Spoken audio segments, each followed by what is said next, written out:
Absolutely. I think that if we're looking for more money, we ought to look to guys like me. I mean, I am still paying a lower rate on dividends and capital gains than my cleaning lady is, in terms of her payroll tax, just to start with. And so I just think that we've gotten so far out of whack in terms of who's been prosperous in recent years, and most of the economy, most people have been left behind. So we learned that a rising tide lifts all yachts. There are not a lot of guys like you to start with. Well, there are some. Well, but you're the top of the list there with you and Bill. But there is also this: what is an appropriate rate of taxation of people like you before, as some conservatives and supply-siders argue, you began to somehow inhibit growth? Yeah. Well, I worked through all kinds of systems of taxation. Right. And I worked with rich people, even in the 50s, but in the 60s. And I worked with them when the top rate was 70%.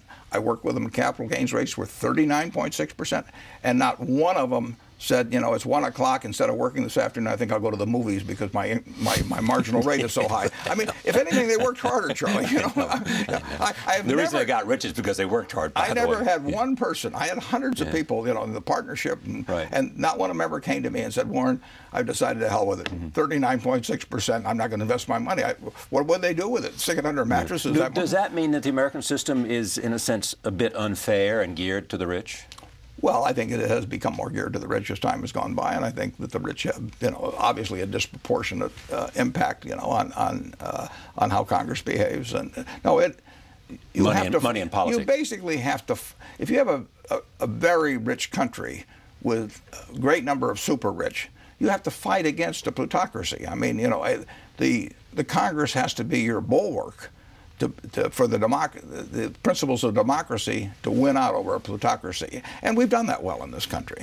But it's a constant fight. I mean, K Street is not populated by a whole bunch of people that represent my cleaning woman, and if you look at the Forbes 400, you'll find that they find their way to K Street, and it finds its way to them. Sure, they have multiple voices on K Street. Sure, they care. So what would you do about that? Well, it's always a problem.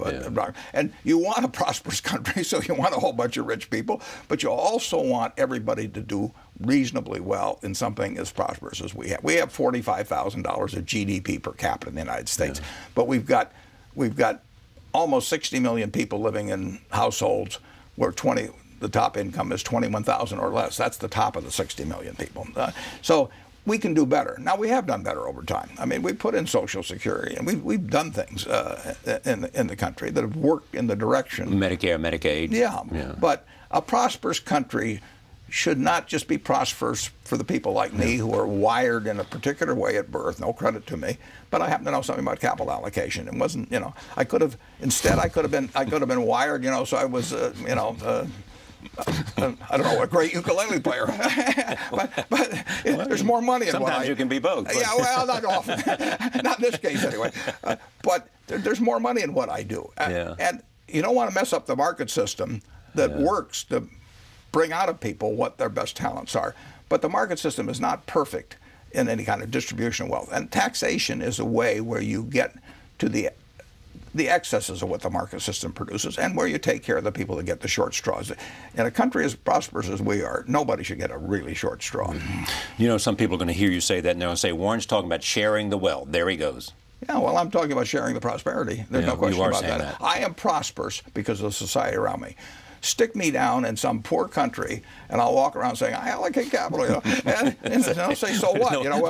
What we need is a guy with a strong back, and I don't have a strong back. Can you row a boat or something? Do something like that. So society, listen, when a couple of middleweights fight it out on pay-per-view this weekend, and get $49.95 from me or whatever it may be, and I can't remember their names 2 weeks later, they are benefiting, not because of their own talent that much, but because some guy invented television and then invented cable television and learned how to change a stadium of 15,000 people into a stadium of 300 million. So they benefit from society. We all do.